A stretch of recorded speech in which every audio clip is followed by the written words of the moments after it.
بسم اللہ الرحمن الرحیم۔ ناظرین السلام علیکم۔ جب انسان نے پہل اس زمین پر قدم رکھا تو اللہ نے انسان کو دنیا میں بھیجنے سے پہلے انسان کے زندہ رہنے کے لیے تمام سامان پیدا فرمایا۔ ہوا، پانی، آگ اور مٹی یہ انسان کی بنیادی ضرورت تھی۔ اس کے بغیر تو انسان زندہ ہی نہیں رہ سکتا۔ انسان کے جسم میں قوت پیدا کرنے کے لیے کھانا بھی ضروری تھا۔ اس کے لیے اللہ نے پھل، پھول، میوے، پودے، ہرے بھرے درخت پیدا کیے۔ اس کے علاوہ سر اٹھانے والے بلند و بالا پہاڑ، رواں دواں گنگناتے ہوئے چشمے، بل کھاتے دریا، سمندر، چاند، سورج، ستارے، غرض کہ ہر وہ چیز جو انسان کے زندہ رہنے کے لیے ضروری تھی پیدا کی۔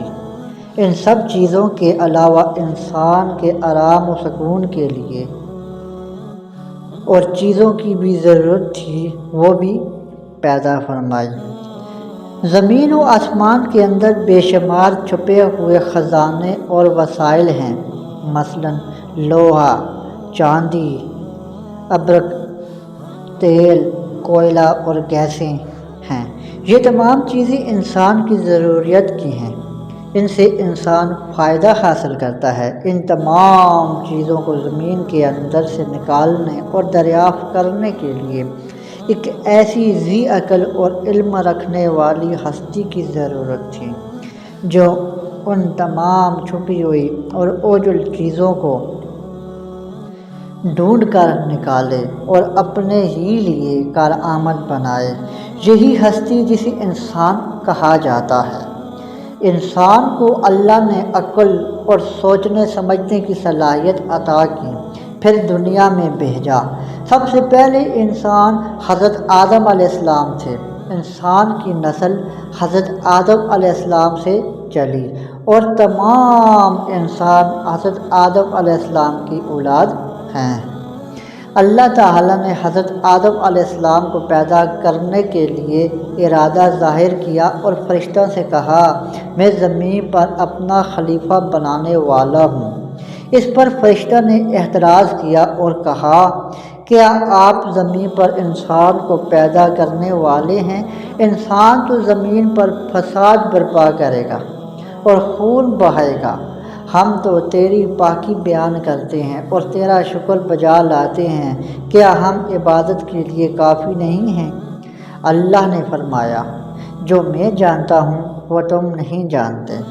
پھر اللہ نے خود اپنے ہاتھوں سے حضرت آدم علیہ السلام کا پتلا بنایا، پھر اسے سنوارا اور اسے مناسب شکل دی۔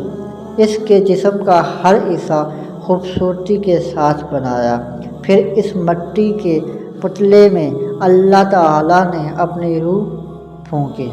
پھر اللہ نے فرشتوں سے پوچھا کہ چیزوں کے نام بتاؤ اگر تم سچے ہو۔ فرشتوں نے جواب دیا، ہم نہیں جانتے، سب سے زیادہ تو آپ جاننے والے ہیں۔ ہم کو تو بس اتنا ہی علم ہے جو آپ نے ہم کو سکھایا ہے۔ آپ بڑے علم اور برکت والے ہیں۔ اللہ نے آدم سے کہا، اے آدم، ان فرشتوں کو ان چیزوں کے نام بتاؤ۔ اللہ نے آدم کو تمام چیزوں کے نام بتا دیے تو آدم کے علم میں تمام باتیں آ گئیں۔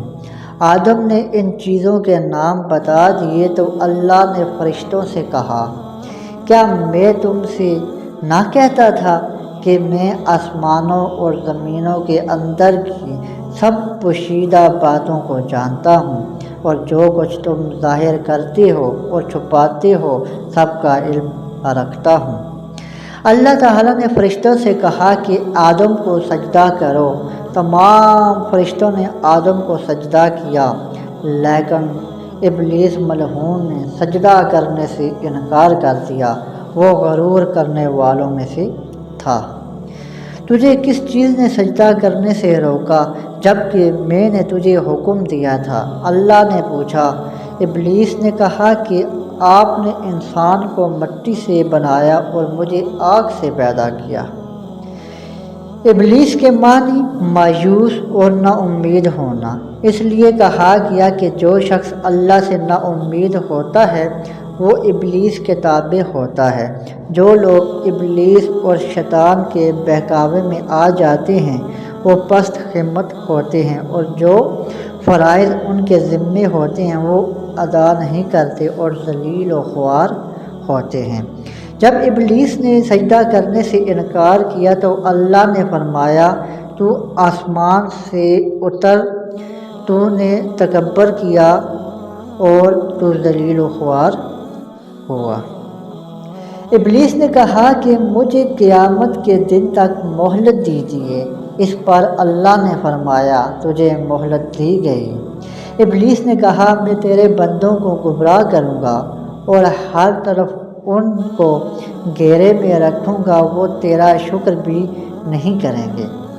اللہ نے حضرت آدم علیہ السلام کو حکم دیا، اے آدم، تم اور تمہاری بیوی بہشت میں رہو اور جو کچھ کھانا ہے فراغت سے کھاؤ، اور ایک خاص درخت کی طرف اشارہ کرتے ہوئے کہا، اس درخت کی طرف نہ جانا ورنہ تم ظالم قرار دیے جاؤ گے۔ چنانچہ حضرت آدم علیہ السلام اور حضرت بی بی حوا آرام سے رہنے لگے تو شیطان نے دونوں کے دل میں وسوسہ ڈالا کہ تمہارے رب نے تم دونوں کو اس درخت کے قریب جانے سے اس لیے منع فرمایا کہ کہیں ایسا نہ ہو کہ تم ہمیشہ ہمیشہ کے لیے زندہ رہنے لگو۔ میں تمہارا خیر خواہ ہوں اور تم دونوں کو بھلائی چاہتا ہوں۔ شیطان کے فریب میں آ کر حضرت آدم علیہ السلام اور بی بی حوا علیہ السلام نے درخت کا پھل چکھا تو دونوں بہشتی لباس سے محروم ہو گئے، ان کے جسم سے بہشت کا لباس اتر گیا۔ دونوں اپنے اوپر جنت کے پتے جوڑ جوڑ کر رکھنے لگے۔ ان کے رب نے ان کو پکارا اور کہا، کیا میں نے تم دونوں کو اس درخت کے قریب جانے سے منع نہیں کیا تھا اور یہ نہ کہا تھا شیطان تمہارا دشمن ہے؟ حضرت آدم اور حوا دونوں سے غلطی ہوئی، انہوں نے اللہ کا حکم نہیں مانا۔ اس غلطی پر دونوں کو سخت ندامت ہوئی۔ حضرت آدم علیہ السلام نے اللہ سے معافی طلب کی اور دعا کی، اے میرے رب، ہم نے اپنے نفس پر ظلم کیا، اگر آپ ہم پر رحم نہ کریں اور ہماری مغفرت نہ کریں تو ہم نقصان اٹھانے والوں میں سے ہوں گے۔ آدم اور حوا کو زمین پر اتار دیا اور کہا کہ تم ایک دوسرے کے دشمن رہو گے اور ایک خاص وقت تک تم دونوں کو زمین پر رہنا پڑا ہے۔ میری طرف سے کوئی ہدایت آئے تو جو شخص اس ہدایت کو مانے گا نہ انہیں کسی بات کا اندیشہ ہوگا، نہ جو میری نصیحت سے منہ موڑے گا اس کے لیے دنیا میں زندگی تنگ ہوگی اور قیامت کے روز اس کو اندھا اٹھائیں گے۔ جب حضرت آدم علیہ السلام آسمان سے اتر کر زمین پر آئے تو وہ فرشتوں کی پاکیزہ باتیں سننے سے محروم ہو گئے، اس لیے دل اداس رہنے لگا۔ آپ نے اللہ سے دعا کی اور عرض کیا کہ میں تو فرشتوں کی صحبت سے محروم ہو گیا ہوں۔ اس پر اللہ نے فرمایا، آپ مکہ معظمہ جائیں، وہاں میرا گھر تعمیر کریں، اس کا طواف کریں اور نماز پڑھیں۔ چنانچہ آپ علیہ السلام جبریل امین کے ساتھ مکہ معظمہ میں گئے، وہاں کعبہ کی بنیاد رکھی، نماز پڑھی اور طواف کیا۔ حضرت آدم علیہ السلام کے واقعے سے ہمیں سبق ملتا ہے کہ جس کام کو اللہ نے کرنے سے منع فرمایا وہ نہ کریں۔